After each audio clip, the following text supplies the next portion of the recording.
Hey everyone, welcome to Mind Force. I'm Nate Shear, and this podcast is where deep minds and real stories meet. Today's episode is for the thinkers, the observers, and the leaders, the ones trying to make sense of a world that doesn't always make sense back. Today we're diving into why complexity isn't something to fear, how sociology can teach us something to lead with empathy, and what true leadership looks like when life throws curveballs. Let's get into it. Let's start with the guest introduction. I'd love for you to introduce yourself in your own words. Who are you? What are you passionate about right now? And what's something that has shaped the way you see the world? Yeah, hey, I'm Daniel Holter. Who am I? So I've been in the Air Force for 19 years, but I don't actually identify strongly with that as a huge part of my identity. I see that as kind of a space that I occupy, and obviously it's been a huge part of my life. But other elements that really feed into who I am are, having a family, being a creative, being neurodivergent, and, all of those things have really shaped the way that I see the world. Came from an interesting religious upbringing, Eastern Orthodoxy. So I spent the first 18 years of my life sort of deeply enmeshed in that religious experience and the community experience, while also being a bit of a divergent thinker, which put me at odds and led me on my own kind of sense-making path. And then started a family very young at 18 and had a daughter who was basically terminally ill for the 14 years of her life, and she passed away in 2020. So all of those things, as well as like being a creative, being involved in the Air Force innovation space, it's a big hodgepodge of interesting elements that lead me to who I am, really. I don't know if I got all of those questions. Well, yeah, that was perfect. And just out of curiosity, where are you joining us from today? So I just moved here from Colorado. I just PCSed to Permanent Change of Station. I don't know how military your audience is. I was trying to do the acronyms. I was at Air Force Academy for 4 years, working for a innovation lab called Air Force Cyberworks. And now I am working at Fort Meade, still waiting to find out what my job is, because in the military, it's always a lot of, hurry up and wait. And so I'm in the waiting part right now before I find out what my job actually is. Okay, we'll start with the warm-up. Tell us about a time your worldview completely shifted. What happened and what changed? So the first example I can give is like when like I said, I grew up in this interesting religious community. It was a fantastic growing up experience, very close knit. It was a deeply religious, Eastern Orthodox community, but in California, in the Santa Cruz Mountains. So sort of heavy liberal area, but it was very insular. And one thing about being like this sort of divergent type of person who is really interested in arts and creativity and just new ideas and philosophy and all that was I ended up branching out, which is, of course, to some communities, a dangerous thing. And in my case, it was a dangerous thing because I started encountering people that I had not been exposed to, for example, members of the LGBTQ community and people who just were not thinking the same way that the people I grew up around were thinking. And that created, for me, a pretty significant shift in the way that I saw the world as not, as the ideal being a sort of a heterogeneous, multifaceted, many people making sense of the world, rather than this insular group kind of all seeing things the same way. So it kind of speaks to the importance of diversity. And that was a pretty big shift for me, just conceptually. And I think that is part of what led me into the complexity stuff, was realizing that the myopic view, the one-sided view, like one set of eyes is insufficient. Like having somebody or having interaction with people who are seeing the world from that other angle can just, in perception science, it's what gives us three-dimensional vision, right? It's having two eyeballs rather than one. Yeah, that's really good stuff. It reminds me of my career field. So I'm on my third career field in the Air Force. I think we do a wonderful job, and I don't know if I've just been lucky or blessed enough to have people from completely different backgrounds. So far, I've worked with like a professional softball player, someone that worked at Bank of America, a long list of different prior enlisted career fields, And so it's so nice when we're looking at different problem sets, we're looking at a wide range of solutions. So it's nice that everyone's coming from different things. Like the professional softball player doesn't have a wealth of knowledge in the healthcare sphere, but can she bring a team together? Her teamwork skills are amazing. I mean, she's pretty amazing at healthcare now that she's been in a few years. Yeah, hospital administration has been really wonderful. And I think it's funny, I identify a lot with you in like the struggle to fit in. And so it's kind of funny. I remember my dad, as he was growing up, or as I was growing up, I'd watch him like blouse his pants and he had all these rules and structure. And I was like, I'm never going to do that. I don't want a PT. I don't want to wear this uniform. And then, now I'm at 16 years here. So it's funny, like the rules and the uniformity. I was like, I have no idea how I got here. But I think it's important. I know a lot of people don't want us, thinking differently to be here, but I think we bring good solutions and different eye sets to the problems and things like that. Yeah, I'm gonna pull up a Mattis quote here for you. This is one of my favorite quotes. But first, before as I get there, there's this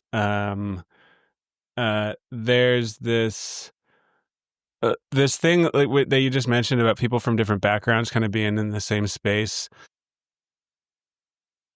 That's one thing I really liked about getting into the innovation space in the Air Force, and like right now you have I feel like it's evolving and maybe shrinking a little bit, but I was lucky enough to get into a bit of an enclave that was well protected for several years.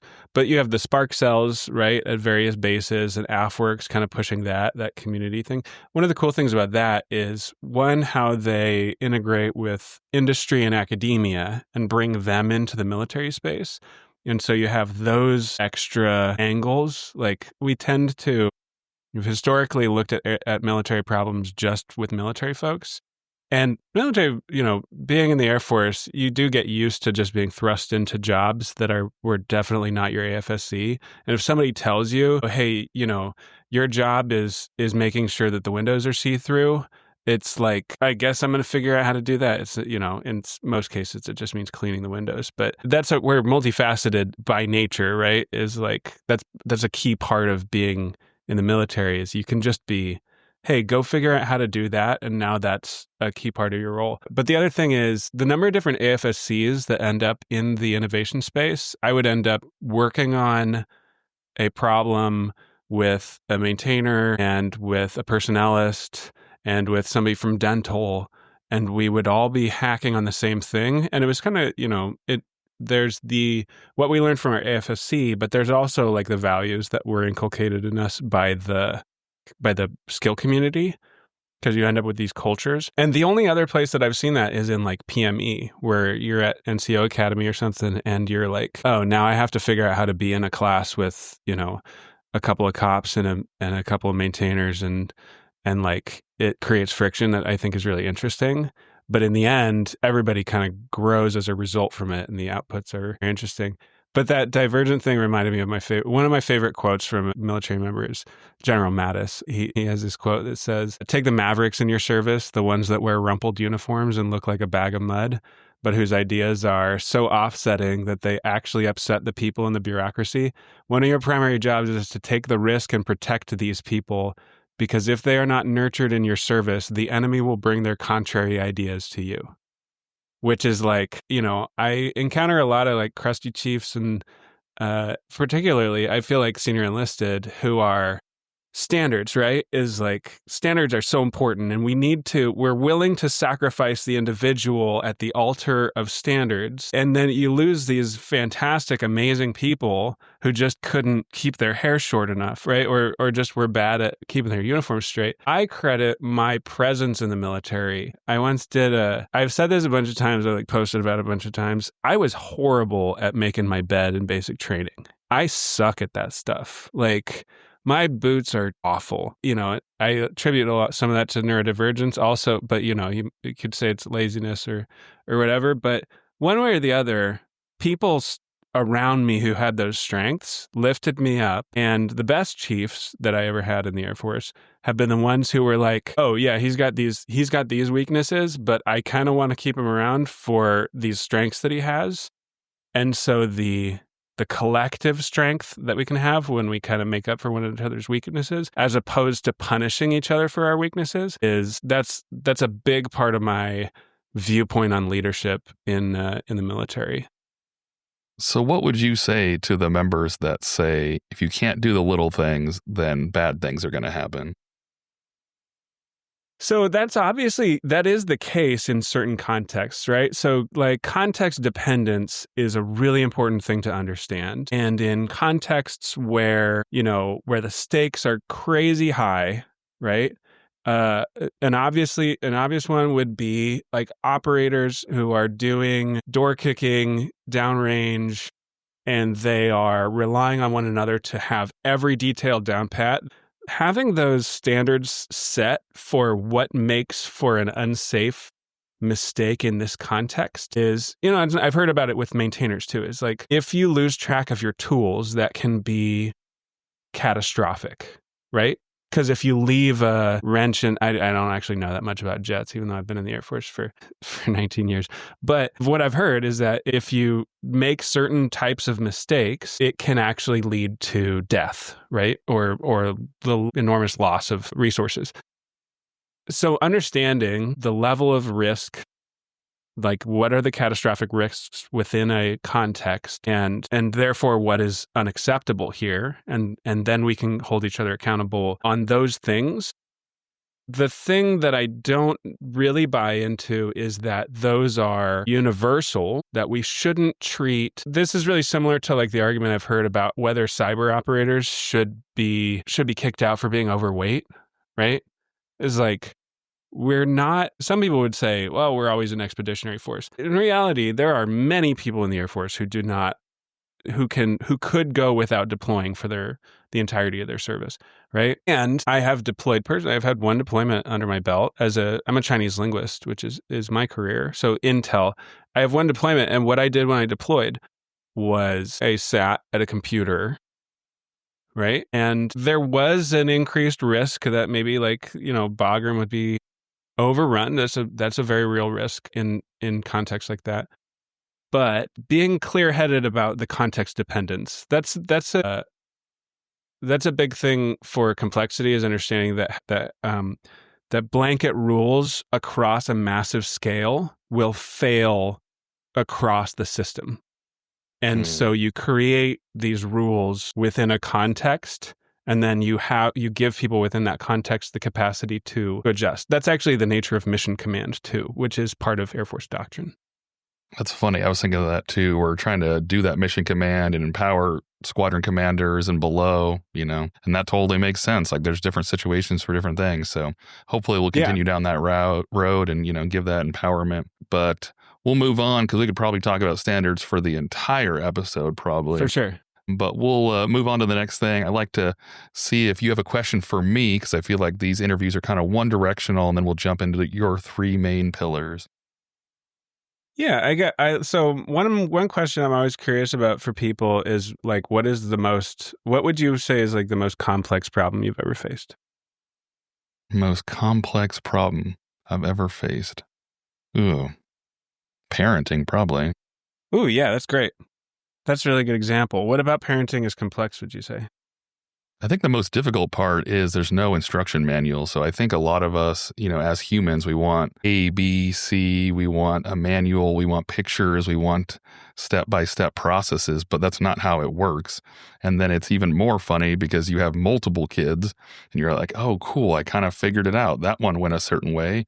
And then the next kid is nothing like that. So we have boys and girls. And so I always tell this story I just find funny, like the girls, they, to get off the couch, they'll walk to the edge, turn around, slide down on their stomach, be very safe, and get off the couch and go run around. The boy, like as soon as he could walk, just wanted to walk off the front of the couch, like the most dangerous maneuver you could do, but that's just how they operate. And it's just completely different. And then you have introverted and extroverted and, so many different variables. And, one favors mom, one favors dad, or, so many different things. And so you could have 3, 4 kids or however many, and you're never going to have, I don't think, any that are like the previous one. So no. I think that's probably the most complex, because normally you find a solution and you can repeat it. You can't even have a repeatable process with a child. That's a great example. I have 8 siblings. And so I grew up in a household where I got to watch my parents raise many of my younger siblings, right? And when my wife and I had kids, one of my favorite things was my mom's posture towards my wife's parenting was always, I can't tell you what's going to work. Despite my mom having had probably more experience with parenting, right, than the majority of people who give birth, right? Because the average is 2.5. But the more experience you have, in the case of my mom, she demonstrates that the more experience you have, the more sure you become that there isn't a playbook, right? And so and it's funny because them using the same techniques on different kids resulted in wildly different outcomes. My siblings and I are wildly different. Even you gave the example of the difference between girls and boys, and the most outdoorsy, strong, athletic one among us is my sister. It's like all of our preconceived notions about how we're supposed to categorize will just go out the window because people are wildly complex. So I love that. It's my people would try to give me advice. And I was like, as somebody who had a ton of young siblings, I probably have way more experience with this than you, even though I hadn't had kids yet. And I'd be like, you don't know. It's not, and it used to be that we would create these rules and we'd try and come up with elaborate systems. And there's all these methods from the 60s and 70s, even way back, about how you're supposed to raise kids. And there's a book and you read it. And it's the no cry sleep method. We did the no cry sleep method on one of our kids. It worked. And the other one, it absolutely did not. It was the wrong technique because our son needed something else because their brains are different, right? I think that's something that's funny too, because the rules, quote unquote, are always changing. I remember swaddle them or don't swaddle them. Oh, you can't sleep in the bed with them, or sometimes you can, or, chocolate's good, chocolate's bad. I'm like, geez, we can't make it any. So if you have goalposts that are always moving and the child's completely different, it's like an impossible solution. Yeah. Yeah. And this does come down to this is one passion of mine is complexity. And that's a key indicator of when you're in the complex space is when you cannot come up with if I know the inputs, I know what the outputs are going to be. That is, a complex system is one in which you put something in, you do not actually know what's going to come out of that system. You're in a non-complex system which is in the Knebben framework as an ordered system. You're in an ordered system if every time you do X, Y is going to result, which means, I like to say, a calculator is obviously every time I want to do an addition function, I'm going to push one number in the addition and the plus button and then the other number, and I hit the equal button. With this category, I do this. And then car mechanics, dealing with a car. If I do these things, then I know this is the diagnosis and I know that this is the solution. It's you need expertise for that. But medicine is a little bit like that. It's 99% is I can look at a thing, I can diagnose because I have a ton of expertise. And this actually ties back to something we were talking about earlier, which is the diversity piece. With mechanics and with medicine, you need experts. Experts are great. They're super useful. They're people who spent, medical professionals spent 12 years in school, and they are now really good at ear, nose, and throat. They know how that system kind of works. They can look at it and go, here's the diagnosis and here's the treatment. And I'm 99% sure it's going to result, but we're going to check and see if the therapy worked, right? So it's still a little complex, but when you're in a complex system, expertise stops mattering as much. It actually becomes a negative effect when you're just looking at it through one expert angle. It's because expertise leads you to have deterministic thinking. It tends to. I'm seeing it through this very limited lens, which is more deterministic. And then, but if something's complex, like raising a child, right? And you bring in somebody who only sees the world through one therapeutic technique. This is actually really common. It's psychologists who are dead set on one therapeutic technique. And they're this is how you should raise your child. And that's how you end up with books that people try and apply to their kids, because an expert is telling them through a limited lens how to deal with a complex thing. And it's like, sometimes, yeah. But in actual complexity, you have to be adaptive and you have to try different angles, right? And be experimental and find out in the moment not only what's going to work long term, but really what's working right now. Because this technique, it worked for my kid when they were 6, but then it stopped working when they were 8. So I had to come up with a new one. And so you're switching experts, right? So that's like, this is why innovation and bringing in multiple viewpoints and not relying so much on the expert thing is like the complex systems approach. Yeah, it reminds me of like the personality quizzes. You take this thing and you're supposed to be put in this box, and all of you are supposed to be the exact same in that particular box or color or 4-letter character or whatever. But I always just find it so funny. People are wildly, original and completely, different than others. But this is a good segue into your first main pillar, which is living in a complex world. So can you share a moment when you had to make a decision with no easy answers? A moment with no easy answers. I would say like one of the most difficult periods that I dealt with, and this kind of relates to, family, like my daughter was terminally ill, and the Air Force, I was running up against Air Force policy where they were trying to send me on an assignment that was going to be 3 years. I didn't know if my daughter was going to survive for the duration of that assignment. And so I was like, obviously I should be able to just stay here and keep doing my job, and they shouldn't send me overseas. This was just a regular assignment. This wasn't like a contingency, emergency warfighting. This was just, I'm going to go do the same thing in Hawaii for 3 years, right? On a computer. And so for me, it was like, oh, obviously I should, I should be able to just have this assignment turned off. And I went through a process, it got canceled. And a few months later, I got the assignments again. And I was like, this is kind of intense. And then I tried to get turned off. I might have gotten turned off twice, but one of the times they were like, no, you have to go. You have to be gone for 3 years. And, if, you could do like a humanitarian or something if your daughter is like worse. But she was already very like death's door. So I was faced with this situation where the bureaucratic system had these rules and everybody was looking at AFIs, so the Air Force instructions, because that's what everybody leans on, is like, this is the policy. These are the ordered rules of the ordered system of the Air Force. And here I was, the complex exception that was like, well, obviously these rules don't work. And everybody I talked to would be like, oh yeah, this is crazy. Like, you shouldn't have to do this, but here's the process. And we do the process and they say, you have to go. And I don't know what we're supposed to do. So what I did was I just started branching out into a variety of different methods.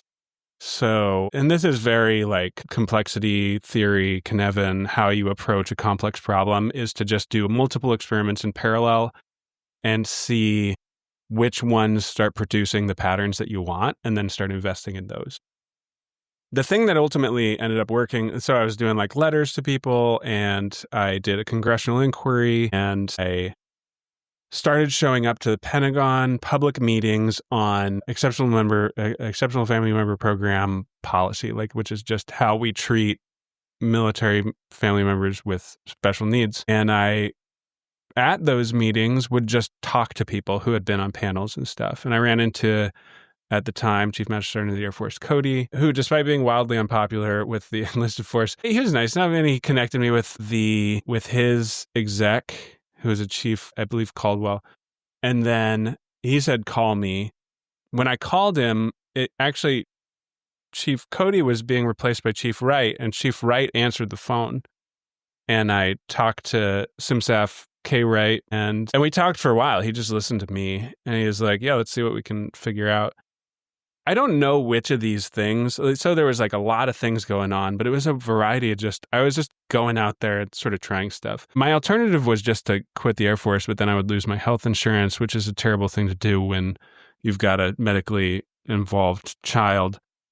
So ultimately what ended up happening, the crazy thing is that what ended up solving this was somebody just informed my wing commander that I was going through this.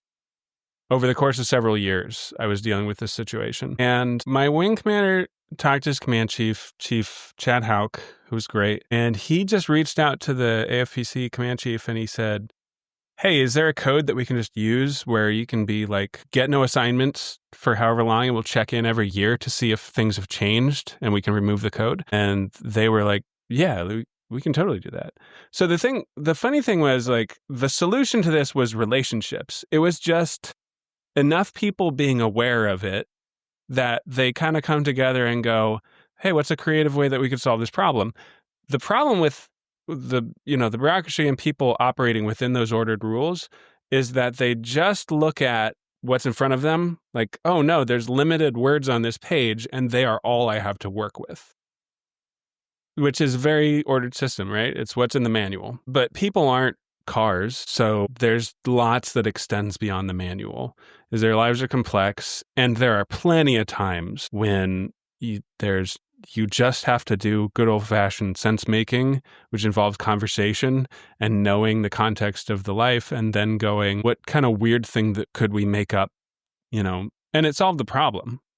But it could have happened years before, but that took me fretting and bothering people and writing letters for years before, I ended up doing a TEDx on this. And what the TEDx Hickam, I think I linked to it. I think it's linked on my LinkedIn, but this is part of what got me into innovation theory was this idea that, sure, you can have bureaucratic systems and policies, and those are an important part of this. But you have to acknowledge that because things are complex, they are not going to account for everything. So everybody involved has to understand that your job extends beyond the policies and processes that we've given you, because you need to know why you're there. The personnelists need to know why they're there, what effect they are supposed to be creating. It's in many cases, like finance office, it's customer service. And that is a value, as a guiding principle.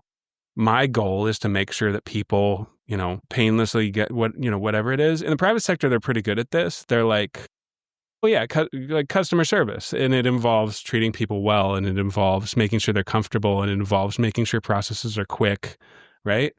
This is something I see missing from a lot of the Air Force, is having that base level value that we're creating. Sorry, I tend to rant, like you got me. No, it's perfect. It's just interesting to me because I feel like the customer service has really gone downhill. And I wonder if it's the customer service people, we immediately jump to personnel, the CSS, or finance. And I wonder if they've just been beaten down so much. Like their initial thing always seems to be no.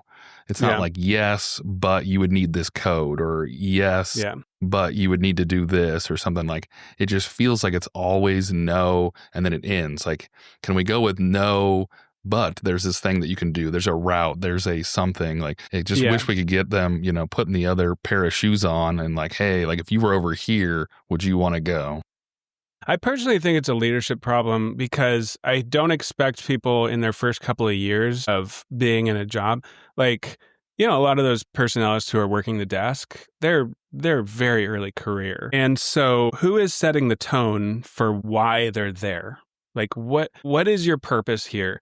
The cool thing about being beholden just to a bunch of policies is that you can then just use that. It's like, oh, my job can be super easy.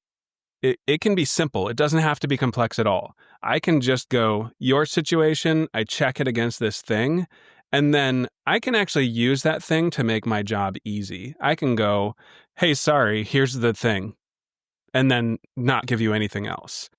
A person sitting behind a desk whose role is, finance, I've encountered people who were actually really good at this, who were good at the customer service. Like, my job is to make sure that you are financially okay. For example, like that'd be an interesting value for finance troops to have. Like, our goal is to make sure that you feel. This is like the power of having a vision in an organization, especially a customer service organization, is how do we want people to feel when they leave our office. I actually think every organization should do this, is pay attention to how they want to make people feel when they interact with them, because it's good for not just the people dealing with them, but it also gives you a sense of purpose as the employee, right? And so this is really big in the innovation space, is doing exercises where you go, and I got really heavily into design and human-centered design, which was a lot of my job at Air Force CyberWorks. And you spend a lot of time going, not only what is the least I have to do in order to have earned my paycheck, but when we've accomplished what we set out to accomplish, how is everybody involved going to feel? Like in UX design is a big one. When people are interacting with this application, how are they going to feel? Are they going to, and we specifically target in user experience design, we'll map out the interaction of a person with a product. It might be a software product. We'll find out where the most frustrating point they might reach in that product is, and we will target that point, that emotional low, as a high priority for redesign. Because it's like, well, we don't want anybody, and it comes from the private sector, right? Because you have so much competition there that you don't want anybody dealing with your banking app to feel super frustrated, because they'll just go find another bank. We don't have the competition problem in the Air Force or in many government systems, right? So we don't tend to center this human-centered design, user experience design thing. But I think that whole question of how are people going to feel when they walk out of my office, or how are people going to feel when they get off the phone with me, is a really, really important one. And it's one that leaders are responsible for guiding the design. And that's what strategy is, in my view. Yeah, that makes sense. I think it's one of those things that's really difficult because we're not for profit. Working in the healthcare section, normally you do certain things to make money, but we don't make money. Yeah. And so it's one of those challenges where we can't do some of those same things. But I think we'll move on to your second pillar, which is seeing the world through sociology. So what's one pattern you see in people or society that fascinates you now, and why? Yeah, so the function of, I have a bachelor's in sociology. I went through American Military University. Their program was pretty good, but I've also done a lot of sociology reading outside of that. I'm going to talk about something that I wrote about while I was in school, but I've thought about a lot since then. And it relates to a little bit to like the innovation thing, which is there's this sociological theory from a guy named Pierre Bourdieu, who he talks about habitus. And habitus is a system of like our schemes of perception and experience that guide us to act certain ways. And in part, it's that we give social and cultural capital to people who kind of exhibit certain behaviors. They like carry themselves in a certain way, right? Is like, you can think of it as like charisma in leadership, is like leaders who have that charismatic presence, right? Or leaders who say the right things about standards, or, they get rewarded with social and cultural capital. In the case of the military, they legitimately get ranked up, right? Which is like a gamified system of cultural capital within the military. And then they get more enforcement power for how the people around them behave. But this is like multifaceted. It's like even within niche groups, it's like if you're in a D&D group, behaving in a certain way gives you more social and cultural capital within that group. And that's going to look different from how it looks for a bunch of senior officers, right? And the people who stand out as like not fitting into that, they'll be downgraded. They lose cultural capital.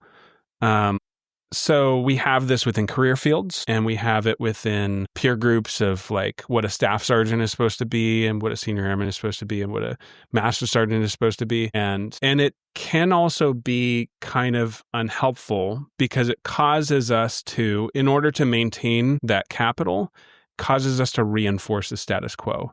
This is how we're constantly restructuring the system, like the cultural system that we exist within. It's like you enforce that I behave a certain way, and then I do, and then you'll kind of give me cultural capital, and then I'll enforce that other people do, and so we're constantly recreating this way of being. right? So this is like an interesting economic way of looking at the way that culture reinforces and like continues to rebuild itself within groups. One thing I was thinking about that I did a big paper on was the military's incapacity for innovation being potentially a product of this, is that reinforcement of the status quo actually wins you points. And going against that will lose you points. You're less likely to get promoted if you're like rocking the boat. So one of the things in the research that disrupts this process is crisis. So in a crisis, you'll see these things break down. It's like overseas, when we're like actually fighting, like in a combat scenario, when crisis breaks out, people aren't going to stop like rewarding each other for standards enforcement. They're going to start rewarding each other for really bold acts that increase chances of survivability, right? Or like acts of heroism. Nobody's looking for acts of heroism in the finance shop, right? So crisis can play this really important role in disrupting. And one thing I thought about was, senior leaders are always trying to tell us that we're like facing this crisis with China, right? And what they're trying to do is they're trying to give this sense of urgency. But crisis about China and them threatening our way of life and the American way of life and American soft power in the world and all of that. I don't think actually people feel that. They're just like intellectually, oh yeah, I get it. But as I'm doing my job, it does not create a sense of crisis that's going to disrupt the habitus where I just keep doing business as usual. It also doesn't do it in the Pentagon where people are, mid-level bureaucrats are just going about their day. And I do not denigrate mid-level bureaucrats. I think they play an important role, especially in this day and time where they're facing a ton of denigration. I think it's really important that we note that they are important and valuable people. Everybody within this system, within a bureaucratic system, tends to be doing this reinforcement of the status quo. What does create a sense of crisis is local leaders creating a vision for what within our context is our crisis that we face. And in the case of a finance troop, or in the case of I'm an intel troop, in the case of an intel troop, the sense of crisis isn't about China taking over the United States or invading Taiwan. It is, if we were doing our best, what would it look like? Hold on a second. Getting a call. Sorry, my son was calling me. It would look like, a really good example is software teams. Software teams operate in sprints. They set a vision for what they're going to accomplish in the course of the sprint. It's usually 2 weeks. It has a set goal, and their vision is to have accomplished all of this many story points in the course of this, and they reflect on that, and they would experience a sense of felt crisis over whether they were on target to hit that vision. And so what I believe is that the problem of disrupting the habitus of status quo enforcement is a problem of local leadership, not one of global leadership, not one of, it's not even at the unit level, it's at the flight level. If you want people to disrupt their habits of status quo reinforcement, you need a flight chief, a flight commander who understands these principles of setting a vision and inspiring people to want to hit that vision, and then giving them a felt, oh no, what happened, right? A retrospective. What happened these last 2 weeks that we failed to, let's say we actually did care about how people felt when they walked out of our office, out of our finance office. Let's set up a system where we can actually reflect on that. Why did we get these numbers that we did? Give them a little way to rate how they feel as they walk out the door or something, and then have that be the driver of that sense of felt crisis. So you asked me what one pattern I see in society. One pattern I see is that we expect as local leaders the vision to be set too high. It's supposed to be set by like our unit commanders. I think the vision has to be set, like unit commanders play a role, right? And so do wing commanders. And so I thought that, Chief Master Sergeants of the Air Force, some of them have been really good at this. Chiefs of Staff of the Air Force, some of them have been really good at this. But it loses potency at that scale. And there's nothing like a local leader who can create that sense of right? Oh, we could actually come up with a metric and hit those and feel good about ourselves. Oh, that's wild. Yeah, that's super powerful. Because I've always found it super fascinating where on one side of the military, we have like the shut up and color, do what you're supposed to, do the thing we've always done. And then the Air Force out of the branches is usually a little bit more on the innovative side. But it's always weird to me because it's like kind of, fall in line and do what you're supposed to. But when you go to PME or you look at any of the books, the people that stand out like did usually something they weren't supposed to do. They, pushed it too far. And so it's funny, like we say, fall in line, but then the ones we remember and that make the books, didn't do what they were supposed to. So it's pretty bizarre. But yeah, your last pillar is leadership in the real world. So Daniel, how do you lead people with completely different personalities and beliefs? Yeah, that is really difficult, especially right now. There's a real polarization that's happening. And I tend to be counter to what a lot of people think in a lot of things, right? I think a lot of people think that the way to get people so one of our core metrics of a good functioning team is belonging. That people feel like that they belong there. And this is something I've written about a lot on my Substack, especially recently, is because I think a lot about team culture. And team culture is wildly complex. Team culture can be ruined by an individual who isn't the leader if the leader doesn't know how to intervene with that individual kind of poisoning the well. And so some people get lucky and they just end up with a bunch of super cool people who are good at interacting with each other. And the quality of those relationships is what creates good culture. It's not the quality of what's broadcast from the top. It's not the quality of the people. It's the quality of the relationships between the people. So like in complexity theory, one thing I repeat a lot is that in ordered systems, what matters is the roles of components. And in complexity, what matters is the relationship between components. Those components are constantly changing and they're diverse and they are, there's components outside of that system that are interacting with that system. So like the culture of a team might be affected by what's going on politically, or it might be affected by the fact that somebody knows somebody somewhere else who said something about their leader, right? So it's like, it's not just this. The relationships between these components creates this resilient thing. So how do you lead people? So I said one of the core things is to create a sense of belonging. One of the mistakes I think people make in military leadership is thinking that the way to get politically minded people to get along with each other is to refuse to let them talk about politics. That doesn't make people feel like they belong. It makes them feel like they're bringing only a part of themselves to your team, right? It means they're leaving a significant part of themselves somewhere else. So I really liked, Chief Wright's and General Goldfein's approach to like after the murder of George Floyd. They were like, let's start having conversations. And it wasn't just let's start having conversations about how bad it is for Black people in the United States. That, obviously a significant part of it.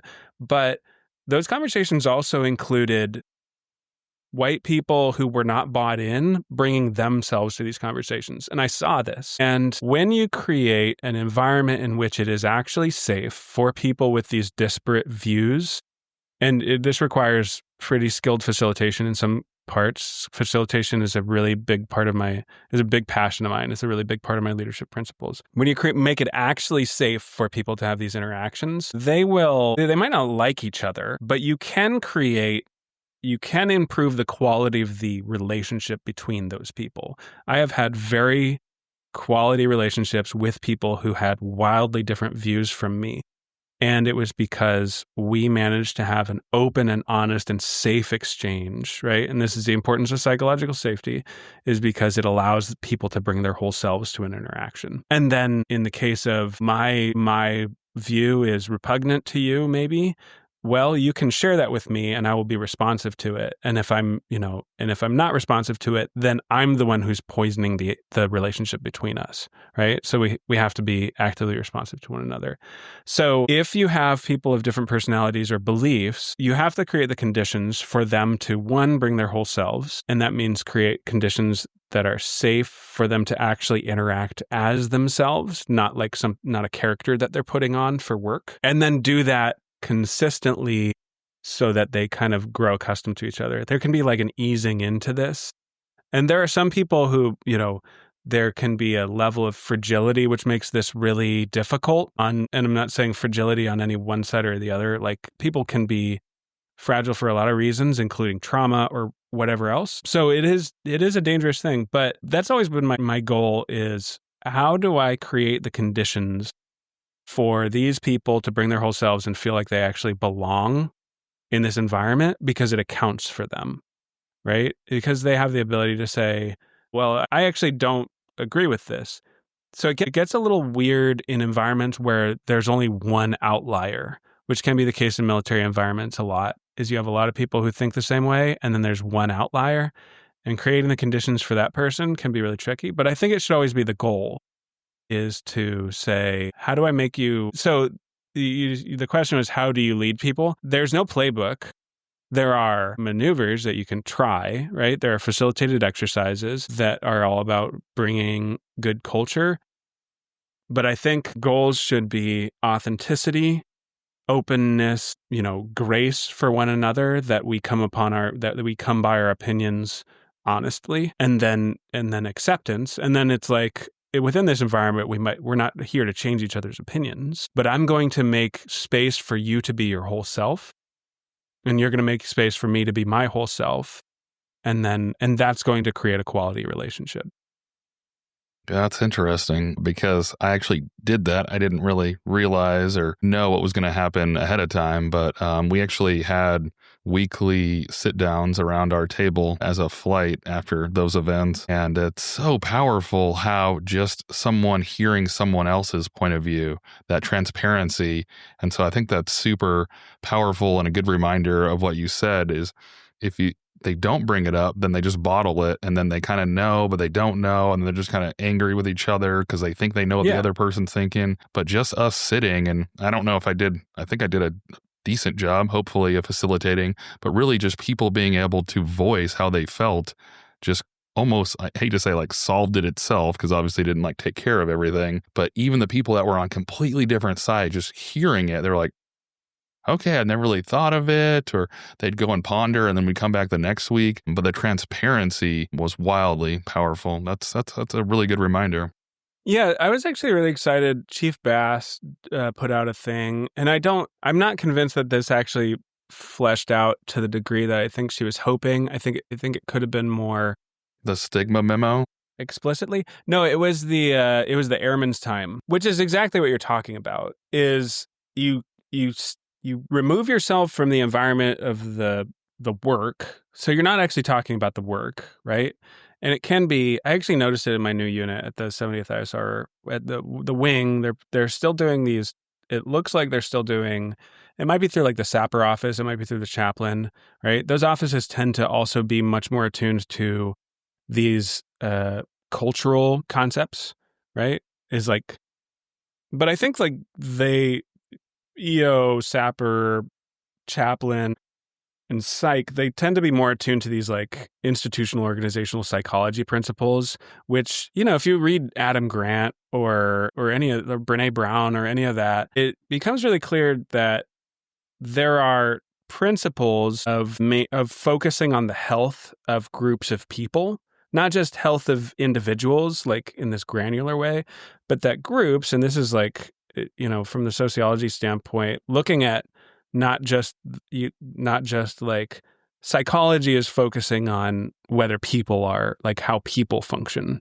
right? And their perceptions and how they integrate what's going on in the world, and through their experiences. Sociology is sometimes gets overlapped. There's significant overlap between that and psychology because we're talking about how groups function, which is about the quality of the relationships between them. And IO Psych and sociology have a lot in common. One of the things one book I really recommend actually on the subject is called Anthrovision. It's by Gillian Tett. And she's talking about looking at an organization through the lens of an anthropologist and some of the techniques that an anthropologist would use to try and get an honest look at what life is actually like for the people within an organization, which you don't tend to get from an administrative perspective, right? The tools that administrators use aren't as useful as the tools that anthropologists use. And so you end up with things like culture, which actually pretty significantly affect the quality of team performance, right? So I tend to focus more. I've told a lot of people not to make me a flight chief because I'll focus entirely on culture and I'll break all your deadlines because I'm terrible at admin. They're probably gonna do it eventually, but they'll regret it. You just got to have a balance. I think we should pair flight commanders and flight chiefs with their opposites. I think things would run a lot better if we had balance in that world. But for some reason, they end up being the same person, which doesn't really help anybody. If you had one person that was but you need the daydreamer and then the action person. Yeah, this speaks to like the habitus thing, though, is like I think oftentimes we associate like elevation to those roles with certain characteristics, like being good at numbers, like actually most of our promotion system is about promoting people who are good at writing bullets, right? So it's like, I'm terrible at writing bullets. I only got promoted because other people helped me with my bullets. But I had people who were like, why aren't you a master sergeant yet? And they worked really hard to make sure that I did it. Because I was like over here being flighty and like focusing on culture and stuff. I was doing good things. I get a lot of, I get pretty high praise when I'm in the context where I actually do the work I'm good at. But yeah, it's always been people who made up for my weaknesses that got me promoted. Yeah, it's interesting. I finally figured out bullets, 13, 14 years of writing them, and then now we went narrative. Anyway, Daniel, we'll try to bring it all together. All these fun topics we went through, your 3 main pillars. Let's try to bring it all together. What's something you've learned about people that continues to shape the way you show up? One thing I've learned about people is that only an individual can tell you how they are. And you cannot go, oh, I've seen this before. I know what type you are. So like that categorization piece is like, the one thing I've learned about people is that your first impression is just lazily putting what you like a very small amount of information and then quickly categorizing it, right? Based on pattern matching. And what you'll find out is that if you just increase the amount of interaction that you have, that is that person focused, right? You will very quickly increase the fidelity of your understanding of that person, and they will no longer fit into that category that you had them in. And I think that's super important. Leaders have a responsibility to spend a significant amount of time interacting directly with these individuals. Because if you don't know who they are and where they're coming from, and you just kind of lazily put them in buckets, then you're going to lead them poorly. Yeah, you can't motivate people if you don't know what motivates them at all. Yeah. Well, Daniel, where can people connect with you and learn more? I'm mostly on LinkedIn, but I've been putting stuff on Substack a lot in the last couple of years. So that's my primary platform for longer form essays. I'll occasionally do a YouTube video. It's been a while since I did one of those, but when I have the thing I really want to talk about, one of them is the complexity piece. I've got a video up on YouTube that is pretty good. They're all just under my name, Daniel Holter. Well, Daniel, thanks for coming out. Thanks for joining us on this deep dive because the world is complex, people are layered, and leadership is more about than just calling the shots. If this sparks something for you, share it, reflect on it, and maybe bring it up at your next team meeting or dinner table conversation. Until next time, stay curious, stay grounded, and keep showing up as your fullest self. This is Mind Force. I'm Nate Shear. I love you all. See ya.